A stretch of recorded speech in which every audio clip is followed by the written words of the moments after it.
नमस्कार. ई सेवा पुस्तक या प्रणालीबद्दल आज आपण प्रशिक्षण घेणार आहोत. या प्रणालीमध्ये एकूण 27 मॉड्यूल्स आहेत. या सर्व मॉड्यूल्सचं व्हिडिओ प्रशिक्षण आपण घेणार आहोत. यापैकी या पहिल्या सत्रामध्ये आपण या प्रणालीची तोंड ओळख करून घेऊयात. आपल्या राज्याचे माननीय उपलोक आयुक्त यांनी सर्व विभागांना ई सेवा पुस्तक प्रणाली वापरणे हे सूचित केलेलं आहे. त्यापैकी महाऑनलाईन या कंपनीने ई सेवा पुस्तक ही प्रणाली विकसित केलेली आहे. दिनांक 11 नोव्हेंबर 2014 रोजी आपल्या विभागांनी ई सेवा पुस्तक प्रणाली वापरण्याबाबतचा शासन निर्णय निर्गमित केलेला आहे. त्या अनुषंगाने दिनांक 31 डिसेंबर 2015 नंतर जे अधिकारी किंवा कर्मचारी रिटायर होतील अशा सर्वांनी या प्रणालीमध्ये माहिती भरणं बंधनकारक केलेलं आहे. या प्रणालीमध्ये सर्वांनी अचूक आणि अद्ययावत माहिती भरणं अपेक्षित आहे. आतापर्यंत डीडीओ यांच्या मार्फत रजिस्ट्रेशनचं काम पूर्ण झालेलं आहे. यामध्ये डीडीओ ज्या कार्यालयाचे डीडीओ आहेत अशा सर्व कार्यालयांची नावं त्यांनी ॲड मल्टिपल ऑफिसमध्ये जाऊन सिलेक्ट केलेली आहेत. त्यानंतर डीडीओ यांनी स्वतःची पोस्ट क्रिएट केलेली आहे आणि त्याचं मॅपिंग देखील केलेलं आहे.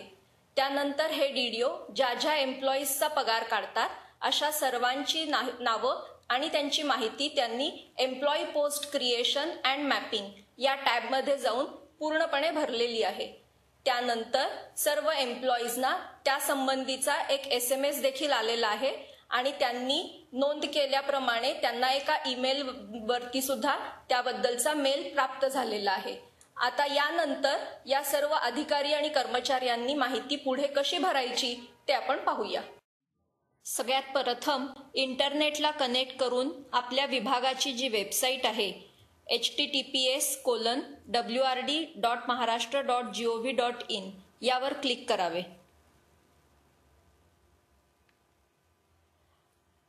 आपल्या वेबसाईटवरचं जे मुख्य पृष्ठ आहे यामध्ये उजव्या हाताला 2 नंबरचा टॅब आहे ई सर्व्हिस बुक. ई सेवा पुस्तकाच्या या टॅबवरती क्लिक करावे.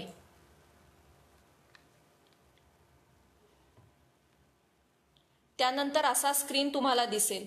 यामध्ये 1 क्रमांकासाठी ई सेवा पुस्तकासंबंधी प्रोडक्शनची जी वेबसाईट आहे त्याची लिंक आपल्याला दिसेल. आपल्याला ज्या वेळेला डेटा एंट्री करायची आहे त्यावेळेला या साईटमध्ये जाऊन डेटा एंट्री करावी.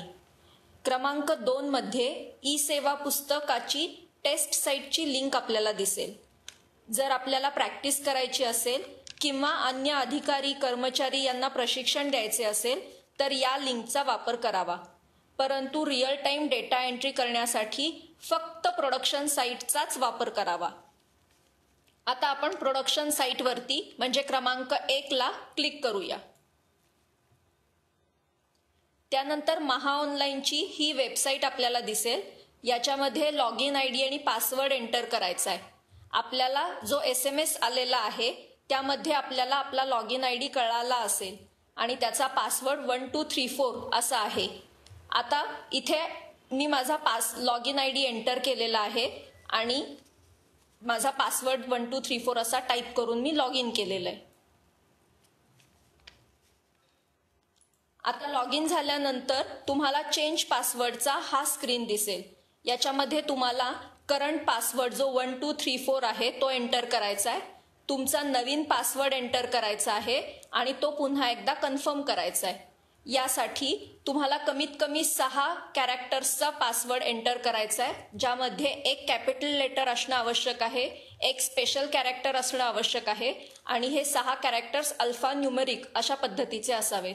त्यानंतर चेंज पासवर्ड या लिंकवरती क्लिक करायचे. आता हा पासवर्ड तुमचा चेंज झालेला आहे आणि ई सेवा पुस्तकाच्या या स्क्रीनवरती आपण एंटर केलेला आहे. आता हा स्क्रीन आहे याच्यामध्ये आपण सध्या होम टॅबमध्ये आहोत. त्याच्यानंतर बाजूला ई सर्व्हिस बुकचा टॅब आहे ज्याच्यामध्ये 2 लिंक्स आहेत.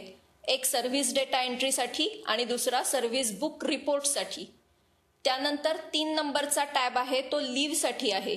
ज्या वेळेला आपण आपले सगळे लीव्ह डिटेल्स भरू आणि ऑनलाईन पद्धतीने आपल्याला लीव्ह संबंधी पुढची माहिती भविष्यामध्ये भरायची आहे त्याकरता या टॅबचा वापर करावा.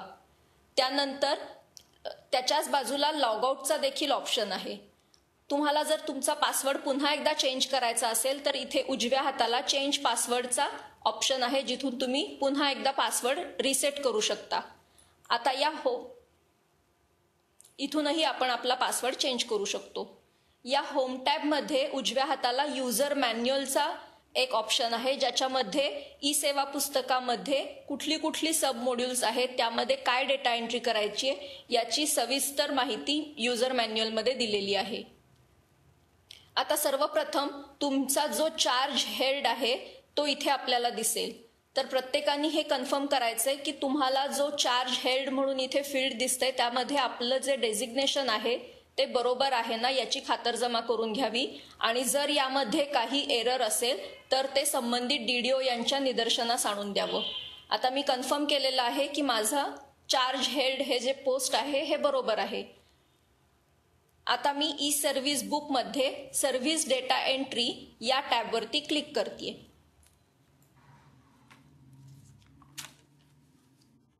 आता त्यानंतर सेवा पुस्तकाचं हे पेज आपल्याला ओपन झालेलं दिसेल, ज्यामध्ये वेगवेगळी 27 मॉड्यूल्स तुम्हाला इथे डाव्याकडे जे लेफ्ट नेव्हिगेशन पेन आहे याच्यामध्ये दिसतील.